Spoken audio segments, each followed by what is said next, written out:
বিসমিল্লাহির রহমানির রহিম। আজকে আমি একটা ইম্পর্টেন্ট টপিকস নিয়ে ডিসকাস করতে যাচ্ছি, সেটা হচ্ছে ব্লাড প্রেশার। ব্লাড মানে আমরা জানি রক্ত, প্রেশার মানে চাপ। চাপ কখন ফিল করি? যখন তার ক্যাপাসিটির থেকে বেশি হয় তখনই চাপ ফিল করি। তাহলে ব্লাড প্রেশার মানে কি হচ্ছে? যখন ব্লাড ভ্যাসেলের ক্যাপাসিটির থেকে বেশি পরিমাণ চাপ ব্লাড ভ্যাসেলে পড়ে নর্মালের থেকে, নর্মাল ফ্লো একটু বেশি হলেই সেটা প্রেশার। এভাবে যদি টার্ম ইউজ করি, ব্লাড প্রেশার টার্মকে এভাবে বুঝি আমরা, কিন্তু ডেফিনেশন তো এভাবে বললে হবে না। ডেফিনেশন বলতে হবে blood pressure is the lateral pressure exerted by the blood on vessel walls while flowing through it. এখানে নতুন একটা টার্ম পেয়েছি আমরা, lateral pressure. What do you mean by lateral pressure? এটা মানে হচ্ছে it is the pressure when force is exerted at right angles to the direction of flow at any point within a tube filled with a circulating fluid. এখানে circulating ফ্লুইডটা হচ্ছে আমাদের blood. এখানে আমাদের হার্টের যে পাম্পিং অ্যাকশনটা হয় তার কারণেই কিন্তু আমাদের প্রেশারটা কখনো ম্যাক্সিমাম হয়, কখনো মিনিমাম হয়। এই ফিগারটাতে আমি দেখাতে চাচ্ছি যে ব্লাড ভ্যাসেলের মধ্যে যে ব্লাড ফ্লো হচ্ছে সে রাইট অ্যাঙ্গেলে কীভাবে প্রেশারটা ক্রিয়েট করছে। তার টাইপস যদি বলতে চাই আমরা, systolic blood pressure, diastolic blood pressure, pulse pressure, mean arterial pressure, 4টা প্রেশার আমরা জানি। তাহলে এখানে সিস্টোলিক এবং ডায়াস্টোলিক ব্লাড প্রেশারকে কিন্তু আমরা স্ফিগমোম্যানোমিটার নামে একটা ইনস্ট্রুমেন্ট দিয়ে মেজার করতে পারি, জন্য তাকে মেজার প্রেশার বলি। কিন্তু পালস প্রেশার এবং মিনস প্রেশারকে আমরা মেজার করতে পারি না, তাদেরকে আমাদের ক্যালকুলেট করে বের করতে হয়। এই কারণে এই দুইটা প্রেশারকে আমরা ক্যালকুলেটেড ব্লাড প্রেশার বলে থাকি। At first, systolic blood pressure এটা কি? এটা হচ্ছে যে maximum pressure in the arterial system during ventricular systole. কেন হয় সেটা? Transmission of left ventricular systolic প্রেশারের জন্য এই প্রেশারটা ক্রিয়েট হয়। নর্মাল ভ্যালু কত? 100 to 140 মিলিমিটার অফ মার্কারি, অ্যাভারেজে বললে 120 মিলিমিটার অফ মার্কারি।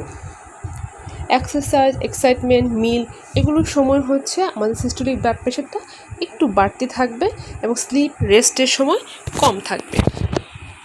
কি বুঝতে পারি সিস্টোলিক ব্লাড প্রেশার দিয়ে? আমরা বুঝতে পারি যে হার্ট কি এক্সটেন্টে কি ফোর্সে কাজ করছে এবং আর্টারিয়াল ওয়ালে কি পরিমাণ ডিগ্রি, কি মানে প্রেশারটা কি ডিগ্রিতে আছে, ডিগ্রি অফ প্রেশার আমরা বুঝতে পারি সিস্টোলিক ব্লাড প্রেশার দিয়ে।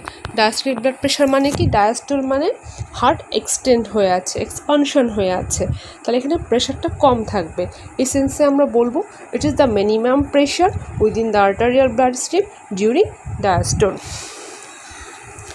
সেটা আসলে আমাদের ভেন্ট্রিকুলার ইজেক্টেড করে ব্লাড, তার জাস্ট আগ মুহূর্তে যে প্রেশারটা থাকে সেটাকে আমরা ডায়াস্টোলিক প্রেশার বলছি। সেটা থাকে 60 to 90 মিলিমিটার অফ মার্কারি, অ্যাভারেজে 80 millimetre of mercury. It undergo mass less fluctuations in health and remains within a limited range। মানে হচ্ছে ইন হেলদি পার্সনের ক্ষেত্রে খুব বেশি ফ্ল্যাকচুয়েশন করে না, একটা লিমিটেড রেঞ্জের মধ্যে সবসময় থাকে। কি বুঝতে পারি আমরা? এটা হচ্ছে যে আমাদের বোঝায় যে কী পরিমাণ রেজিস্ট্যান্স আছে যার এগেনস্টে আমাদের হার্টটাকে কাজ করতে হচ্ছে, সেটাকে ইন্ডিকেট করে। Constant load against which heart has to work. যখন একটা ডায়াস্টোলিক ব্লাড প্রেশার বেশি থাকবে তখন আমাদেরকে বুঝতে হবে তার হার্টটা আস্তে আস্তে ফেলিউরের দিকে এগিয়ে যাচ্ছে, মানে হার্টটাকে বেশি পরিমাণ কাজ করতে হচ্ছে। বেশি পরিমাণ কাজ করলে কি হবে? হার্টটা হাইপারট্রফিড হয়ে যাবে এবং আস্তে আস্তে সে আমার ব্লাড ভ্যাসেলের ওয়ালটাকে ড্যামেজ করে ফেলবে। যদি সাস্টেন ব্লাড প্রেশার এরকম অনেক দিন ধরে ডায়াস্টোলিক ব্লাড প্রেশারটা বেশি থাকে।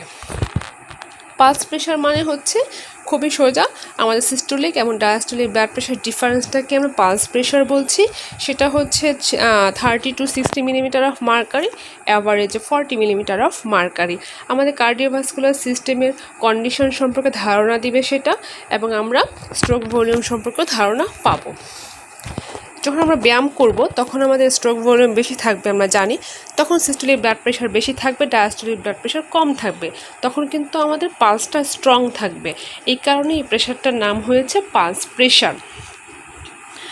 আচ্ছা, যখন পালস প্রেশারটা খুব বেশি হবে তখন কিন্তু, যদি খুব বেশি হয় তখন ইন্ডিভিজুয়াল যে পার্সন আছে সে কিন্তু তার হার্টবিটটাকে ফিল করতে পারে, ওটাকে পালপিটেশন বলি, পাউন্ডিং হার্ট বলি। বলে কি আমার বুক ধরপড় করতেছে, আমি বাইরে থেকে শুনতে পাচ্ছি, দিস টাইপস। ব্যায়াম করে আসো তখন বুক ধরপড় করতে থাকছে, দিস ইজ পাউন্ডিং হার্ট।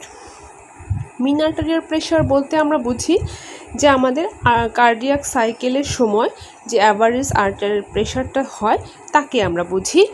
আমরা ক্যালকুলেট করে এভাবে পাই 100 মিলিমিটার অফ মার্কারি। কীভাবে ক্যালকুলেট করি? Diastolic pressure plus 1/3 of pulse pressure. Pulse pressure মানে তো আমরা জানি systolic blood pressure minus diastolic blood pressure. এই প্রেশার, মিন প্রেশার দিয়ে আমরা কি করি? মিন প্রেশারটা দিয়ে হচ্ছে আমাদের যে ব্লাড ভ্যাসেলগুলো আছে, আর্টারিস, ক্যাপিলারিস, ভেইন, এগুলো দিয়ে ব্লাডটাকে সামনের দিকে ফরওয়ার্ডলি আমরা ফ্লো করে দিই।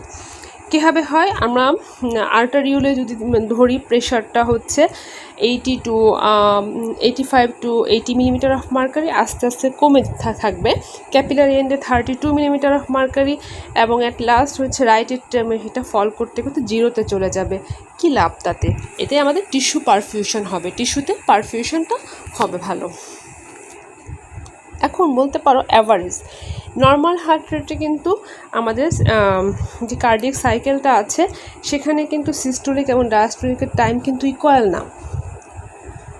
না দেখে হচ্ছে আমাদের কিন্তু সিস্টোলের থেকে ডায়াস্টোলের সময়টা একটু বেশি থাকে। এই কারণে আমরা অ্যাভারেজ, কিন্তু নর্মাল হার্ট রেটের ক্ষেত্রে অ্যাভারেজ মানে অ্যাভারেজ না, এটা diastolic blood pressure plus 1/3 of pulse pressure. কেন ওটা বললাম? যে কার্ডিয়াক সাইকেল ডায়াস্টোলিক টাইমটা কিন্তু বেশি থাকে দেন সিস্টোলিক টাইম। আচ্ছা, তাহলে কীভাবে বলতে পারি? 60% হচ্ছে ডায়াস্টোলিকে, 40% হচ্ছে সিস্টোলিক প্রেশারে। যদি আমাদের হার্ট রেটটা বেড়ে যায় তখন কিন্তু আমাদের ডায়াস্টোলটা কমে আসে, তখন আমরা সিস্টোল ডায়াস্টোল প্রায় সেম হয়ে যায়, তখন আমরা বলতে পারি যে অ্যাভারেজের দিকে যাচ্ছে। যদি হার্ট রেট বেশি থাকে, নর্মাল থাকলে কিন্তু না। এখন মিন আর্টারিয়াল প্রেশার বেশি, তার মানে হচ্ছে সে হাইপারটেনশনের দিকে এগিয়ে যাচ্ছে। This is the figure. এখানে আমরা দেখতে পাচ্ছি systolic blood pressure, diastolic blood pressure, pulse pressure and mean pressure. কি ইউনিট আমরা তখন ইউজ করলাম? আমরা মিলিমিটার অফ মার্কারি ইউজ করলাম। কেননা 1846 সালে পয়সলি নামে একজন বিজ্ঞানী যখন এটা আবিষ্কার করেছিলেন তখন থেকেই মার্কারিটাকে স্ট্যান্ডার্ড হিসেবে ইউজ করছি আমরা, এটাই আমাদের স্ট্যান্ডার্ড। যদি এখন বলা হয় যে প্রেশার 50 মিলিমিটার অফ মার্কারি, বলতে আমি কি বুঝলাম? তাহলে আমাকে এই পরিমাণ ফোর্স দিচ্ছে জায়গাটা, যেই পরিমাণ ফোর্স আমার মার্কারিকে গ্র্যাভিটির অ্যাগেনস্টে 50 মিলিমিটার পর্যন্ত উঁচুতে তুলতে পারবে। দিস ইজ দ্য, এটা মিনিংস হয় এটা। আমরা মিলিমিটার অফ মার্কারি ছাড়াও সেন্টিমিটার অফ ওয়াটার দিয়েও মাঝে মাঝে ব্লাড প্রেশারকে মেজার করে থাকি। মনে করো যে 10 মিলিমিটার অফ ওয়াটার যদি ধরি, সে একইভাবে বলবো অ্যাগেনস্ট গ্র্যাভিটিতে আমার এই পরিমাণ প্রেশারটা সাফিসিয়েন্ট আমার ওয়াটারটাকে 10 সেন্টিমিটার উপরে তোলার জন্য, ঠিক আছে? এখন মিলিমিটার অফ মার্কার এবং সেন্টিমিটার অফ ওয়াটারের মধ্যে তুমি কি কোরিলেশন করতে পারবা হচ্ছে এভাবে যে 1 millimetre of mercury equal to 1.36 centimetre of water. মানে হচ্ছে মার্কারি স্পেসিফিক গ্র্যাভিটি ওয়াটারের থেকে 13.6 টাইমস বেশি। তাহলে আরেকটা জিনিস আমরা জানি, মিলিমিটার এবং সেন্টিমিটার ডিফারেন্স আমরা জানি, সেন্টিমিটার হচ্ছে 10 টাইমস গ্রেটার দেন মিলিমিটার। আমরা পরবর্তীতে আরেকটা ভিডিও দিব, সেখানে হচ্ছে ব্লাড প্রেশার রেগুলেশন যাবে, তখন আমরা টার্ম শুনবো, সেটা হচ্ছে লং টার্ম রেগুলেশন। সেখানে আমাদের kidney responsible for regulate the blood pressure after the age, কিন্তু 40 ইয়ার্সের পরে সেটা কিন্তু আস্তে আস্তে আমার কিডনিটা নেফ্রন থাকে, কিডনি ফাংশনাল ইউনিট এবং স্ট্রাকচারাল ইউনিট, সে আস্তে আস্তে কমতে থাকে, তখন কিন্তু আস্তে আস্তে ব্লাড প্রেশারটা একটু বাড়তির দিকে থাকে। এছাড়াও কি হয়, আমাদের 60 ইয়ার্সের পরে হচ্ছে যে আর্টারি যে এক্সপান্সিবিলিটি সেটা কমে যায়, হার্ডেনিং হয়, অ্যাথেরোস্ক্লেরোসিস বলি তাকে আমরা। এই কারণে হচ্ছে প্রেশারটা একটু বেশি থাকে, পালস প্রেশারটা আমরা একটু বেশি পাই। তাহলে এতক্ষণ যে ব্লাড প্রেশার পড়লাম, তার কাজটা কি হলো? তার কাজটা হলো সে হচ্ছে আমার ব্লাডটাকে, একটা ব্লাডের যে ফ্লোটা আছে তাকে সাফিসিয়েন্ট প্রেশারটা সে মেনটেন করে রাখবে এবং একটা ফোর্স দিয়ে রাখবে ক্যাপিলারি বেডে, যে কারণে হচ্ছে এখানে টিস্যু পারফিউশনটা ভালো হবে এবং টিস্যুতে নিউট্রিশন সাপ্লাইটা ভালো হবে। এই কারণে ইউরিন ফর্মেশন, লিম্ফ, এগুলো সব কিছুই যেগুলো তৈরি হয়, সেলের যে ফাংশনগুলো আছে সেগুলো একটা অপটিমাম স্টেজে থাকবে। আরেকটা কি হয় যে আমাদের সার্কুলেটরি সিস্টেমের যে কন্ডিশন আছে, আমাদের সেল অর্গানের যে ফাংশনাল কন্ডিশন আছে সেগুলো সম্পর্কে ধারণা দিবে। আর লাস্ট একটা কথা বলতে চাচ্ছি যে systolic blood pressure, diastolic blood pressure, pulse pressure ratio যদি আমরা ইন কেস অফ অ্যাডাল্টে ধরি তাহলে কিন্তু 3:2:1 হয়। ঠিক আছে, ওকে। ব্লাড প্রেশার ডিটারমিনেন্ট করে হচ্ছে cardiac output into total peripheral resistance দিয়ে যে কোনো একটা যদি কনস্ট্যান্ট রাখি, যেমন blood pressure proportional to cardiac output অথবা blood pressure proportional to total peripheral resistance, এভাবে যদি ধরি আমরা তাহলে ফ্যাক্টর কিছু পাবো আমরা। ফ্যাক্টর কী পাই আমরা? Cardiac output, peripheral resistance, pumping action of the heart, elasticity of the arterial wall, blood volume, viscosity of blood, age, sex, body weight, circadian variation, sleep, after ingestion of milk, emotion, excitement, posture, respiration, exercise, various factor আছে, সবগুলো আমি অল্প অল্প করে খুব rapidly বলে যাব। At first cardiac output আমরা ডিটারমিনেন্টে আমরা জেনেছি কি cardiac output blood pressure equal to cardiac output into total peripheral resistance. এখান দিয়ে আমরা বুঝি যদি আমাদের টোটাল পেরিফেরাল রেজিস্ট্যান্স কনস্ট্যান্ট রাখি তাহলে কার্ডিয়াক আউটপুট যদি কোনোভাবে বেড়ে যায় ব্লাড প্রেশার বাড়বে, উল্টোটা ভাইস ভার্সা হবে। Cardiac output depends upon the heart rate and stroke volume, আমরা আগেই জানি stroke volume against depend on in systolic volume, in diastolic volume. Then peripheral resistance একই ইকুয়েশন থেকে একইভাবে আমরা বলতে পারি ভাইস ভার্সাভাবে কোরিলেটেড থাকে। Peripheral resistance depends upon velocity and viscosity of blood, elasticity of arterial wall, state of vessel lumen. Then pumping action of heart. Heart যত বেশি পাম্প করতে পারবে তত বেশি কার্ডিয়াক আউটপুট হবে, ব্লাড প্রেশার বাড়বে, ব্লাড ভেসেলে ফ্লো ঠিক থাকবে। ইলাস্টিসিটি অফ দ্য আর্টারিয়াল ওয়ালে কী হয়? In normal diastolic pressure arterial wall are stressed due to pressure of elastic tissue in their wall. They tend to recoil. Due to elasticity of arterial wall, blood flow is pulsatile in artery, but in capillary and venule কিন্তু এটা continuous থাকে, not পালসেটাইল।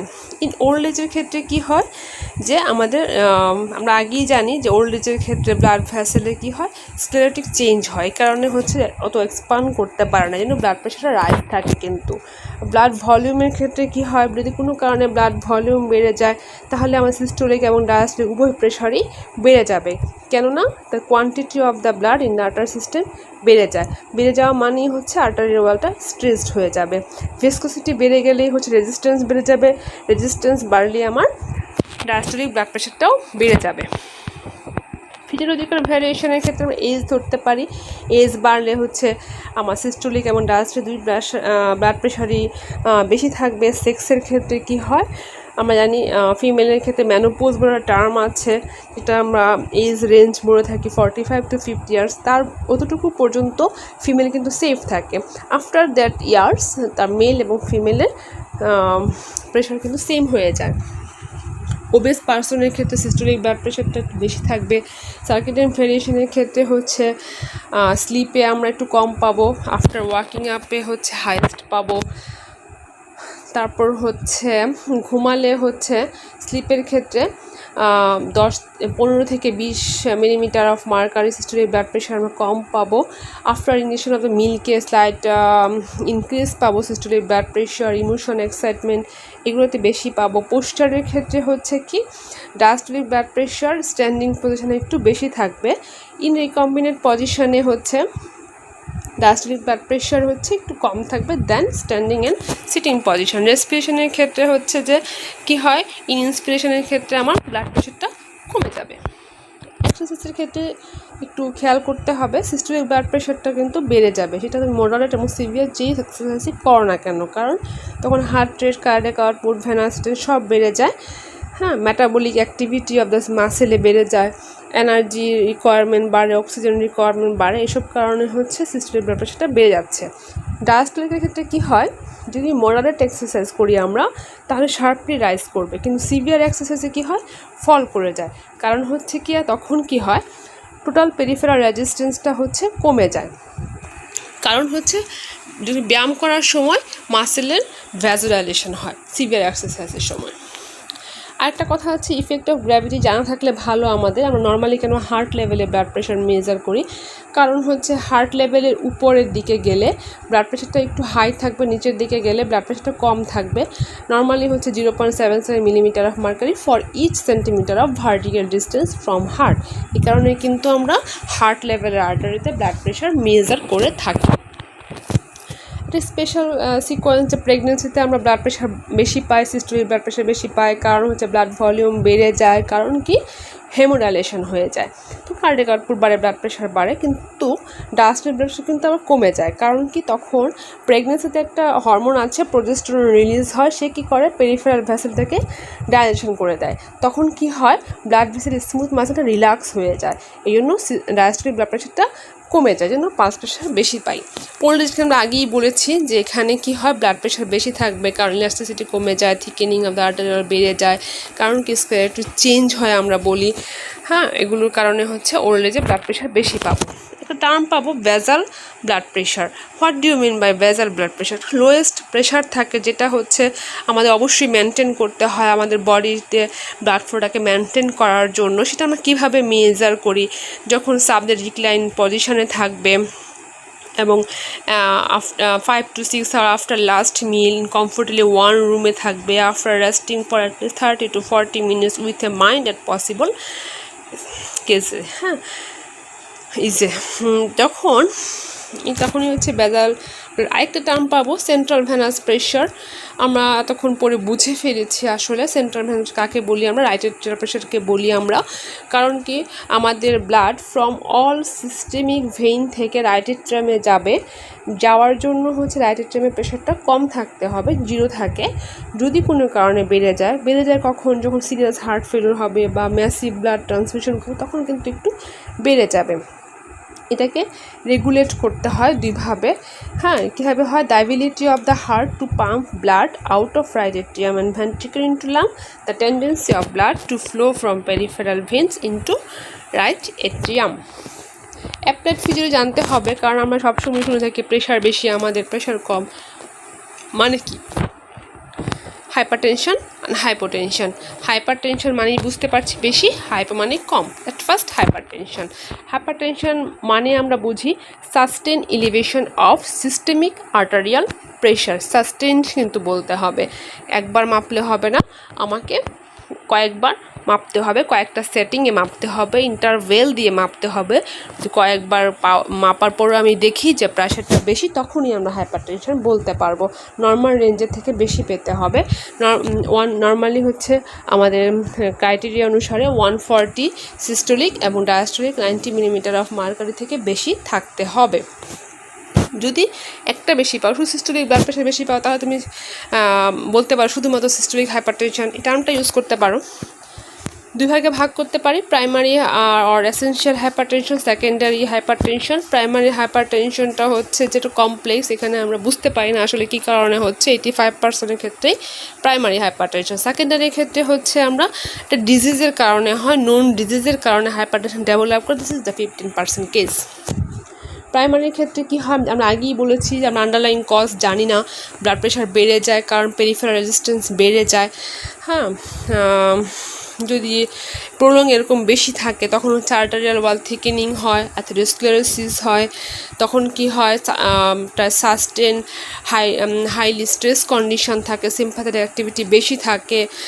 সবগুলো কারণে হচ্ছে যে আমাদের hypertension develop করে, তাকে আমরা দুই ভাগে ভাগ করি, বিনাইন আর ম্যালিগন্যান্ট হাইপারটেনশন। বিনাইন হাইপারটেনশন বলতে কি বুঝি, যখন ব্লাড প্রেশারটা বেশি কিন্তু সে কোনো প্রবলেম ক্রিয়েট করছে না, আমাকে কোনো সাইন সিমটম দেখাচ্ছে না, আমি কোনো প্রবলেম ফেস করতেছি না, দিস ইজ দ্য বিনাইন। কিন্তু যদি প্রেশার বেশি, আমি প্রবলেম ফেস করতেছি না, তারপর ট্রিটমেন্ট করতে হবে। যদি পারসিস্টেন্ট না করি, প্রেশার কমিয়ে না রাখি, তাহলে কি হয়, পারসিস্টেন্ট ব্লাড প্রেশার যদি থাকে, আফটার একটা পিরিয়ড পরে few years, 20 years up to 20 years পর্যন্ত, তাহলে সে কিন্তু হার্ট ফেলিওর দিকে এগিয়ে যাবে, স্ট্রোক করবে, রেনাল ফেলিওর হবে, হেমোরেজ, থ্রম্বোসিস, অনেক ধরনের প্রবলেম হবে। এই জন্য হচ্ছে কিন্তু ট্রিটমেন্ট করতে হবে। আচ্ছা, নর্মালি ইন আর্লি স্টেজে হচ্ছে আমরা ব্লাড প্রেশারটা সিস্টোলিক পেতে পারি 210 মিলিমিটার অফ মার্কারি, ডায়াস্টোলিক পেতে পারি 110 মিলিমিটার অফ মার্কারি। সেটা কি হয়, এরকম বেশি থাকে, আবার যখন রেস্ট নিয়ে নেয় আবার কমে যায়, কিন্তু ট্রিটমেন্ট করার প্রয়োজন অনুভব করে না অনেকে, কিন্তু ট্রিটমেন্ট করতে হবে। যদি এরকম বেশি থাকে তাহলে কি হয় যে একসময় কী হবে, সে আর নর্মালে চলে আসবে না, তো অ্যাবনর্মাল স্টেজে ফিক্সড হয়ে থাকবে। আচ্ছা, ম্যালিগন্যান্ট হাইপারটেনশন মানে হচ্ছে আমরা অ্যাক্সিলারেটেড হাইপারটেনশনও বলি, সিভিয়ার ফর্ম। এটা হচ্ছে প্রোগ্রেসিভ কার্ডিয়াক এবং রেনাল ডিজিজের দিকে চলে যায়। এটার সিস্টোলিক ব্লাড প্রেশারটা আমরা 260 মিলিমিটার অফ মার্কারি এবং ডায়াস্টোলিক 150 মিলিমিটার অফ মার্কারি পাই।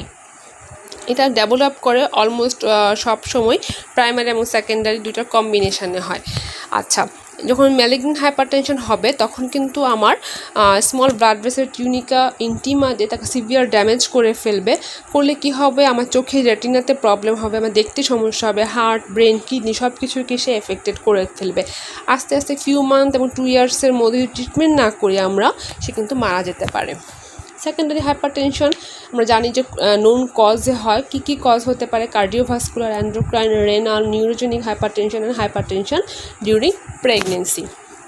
কার্ডিওভাস্কুলারের ক্ষেত্রে হচ্ছে যে cardiovascular disorder, atherosclerosis, coarctation of the aorta, এগুলোর কারণে যে হাইপারটেনশন হবে।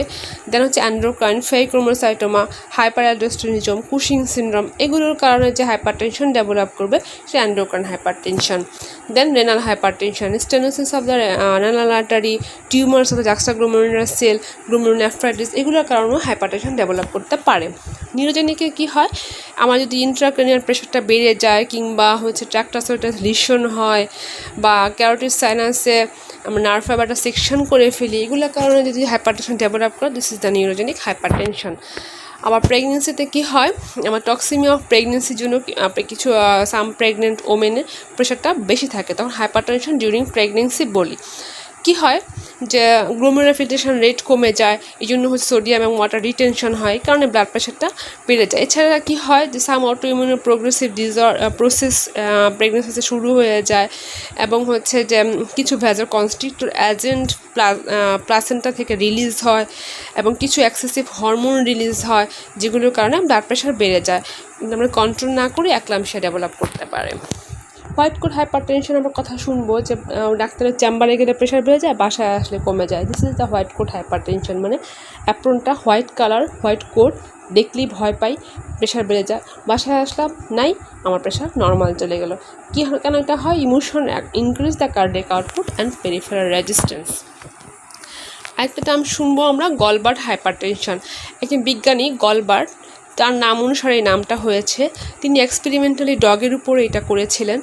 এখানে দুটো টার্ম পাবো, 1 কিডনি অ্যান্ড 2 কিডনি গলবার্ট হাইপারটেনশন। 1 কিডনিতে কি হয়, উনি ডগের একটা কিডনি রিমুভ করে দিয়েছিলেন, আরেকটা কিডনির আর্টারিটাকে ক্ল্যাম্প করেছিলেন। তখন কি হচ্ছিল, তার প্রেশারটা স্লো এবং স্টেডিটি ইনক্রিজ করতেছিল। কেন করতেছিল, কারণ হচ্ছে রেনিন সিক্রেশনটা বেশি হচ্ছিল ইনটেক্ট কিডনি থেকে, এই কারণে, এবং সেটা হচ্ছে যে বেশি বেশি পরিমাণে অ্যানজিওটেনসিন 2 রিলিজ করতেছিল। এই কন্ডিশনটাকে উনি 1 কিডনি গলবার্ট হাইপারটেনশন নাম দিয়েছিলেন। এছাড়াও কিন্তু যে হাইপারটেনশন 2 কিডনিতেও হতে পারে, যখন হচ্ছে যে একটা কিডনিতে আর্টারি ক্ল্যাম্প করেছিলেন কিন্তু আরেকটা কিডনিতে কিছুই করেন নাই, তখনও কিন্তু 2 কিডনি গলবার্ট হাইপারটেনশন ডেভেলপ করেছিল, কারণ সেখানে হচ্ছে রেনিন অ্যানজিওটেনসিন মেকানিজম অ্যাক্টিভেট ছিল, রিটেনশন অফ দ্য সল্ট হয়েছিল। ডেঞ্জার অফ দ্য হাইপারটেনশন কি আমরা জানি, অ্যাথেরোস্ক্লেরোসিস হবে, হাইপারট্রফি হবে, কনজেস্টিভ হার্ট ফেলিয়ার হবে, আস্তে আস্তে পুরো ব্লাড ভেসেল ড্যামেজ করে দেবে, সেরিব্রাল ব্লাড ভেসেলকে ড্যামেজ করে দেবে, স্ট্রোক হবে, সাইলেন্ট কিলার বলতে পারি হাইপারটেনশনকে আমরা। ট্রিটমেন্ট করতে পারি লাইফস্টাইল মডিফিকেশন এবং কিছু ড্রাগ আছে সেগুলো ট্রিটমেন্টের আন্ডারে নিয়ে আসতে পারি আমরা। এছাড়া হাইপোটেনশন মানে যে সিস্টেমের ব্লাড প্রেশার যদি কোনো কারণে 90 মিলিমিটারের থেকে কম হয়ে যায় তাকে আমরা হাইপোটেনশন বলবো। সেটা প্রাইমারি এবং সেকেন্ডারি হাইপোটেনশন। প্রাইমারি হাইপোটেনশন মানে হচ্ছে এসেনশিয়াল হাইপোটেনশন, মানে blood pressure low in absence of any underlying disease. ঠিক আছে, আগেরটার মতোই প্রাইমারি হাইপারটেনশনের মতো। এখানে কি হবে, ফ্রিকোয়েন্ট ফ্যাটিক হবে, উইকনেস হবে, এগুলো আমরা ফিল করতে পারবো। আর হচ্ছে are not easily susceptible to heart and renal disorder. সেকেন্ডারির ক্ষেত্রে কি হয়, সেকেন্ডারি কজ থাকে, সেখানে কি হতে পারে, মায়োকার্ডিয়াল ইনফ্রাকশন হতে পারে, hypoactivity of pituitary gland, hypoactivity of adrenal gland, tuberculosis, nervous disorder, এগুলো কারণে হতে পারে। আরেকটা জিনিস হয় যে আমরা বলি বসা থেকে শোয়া থেকে উঠতে গেলাম, মাথা ঘুরে পড়ে গেলাম, তখন প্রেশারটা ফল করবে। দিস ইজ দ্য টার্ম হচ্ছে অর্থোস্ট্যাটিক বা পোস্টারাল হাইপোটেনশন। তখন কি হয়, ডিজিনেস হয়, ডিমনেস অফ ভিশন হয় এবং ফ্যান্টিংও হয়ে যেতে পারে। এগুলো বিভিন্ন কারণে হতে পারে, বিভিন্ন ডিজিজ কন্ডিশন, মায়াসিনিয়া গ্র্যাভিসে হতে পারে, ট্যাপস ডরসালিস হতে পারে, ডায়াবেটিক নিউরোপ্যাথিতে হতে পারে, প্রাইমারি অটোইমিউন ফেলিওর হতে পারে এবং কিছু ড্রাগ খেলেও হতে পারে। এটা কেন হয়, due to gravity. Thanks to all.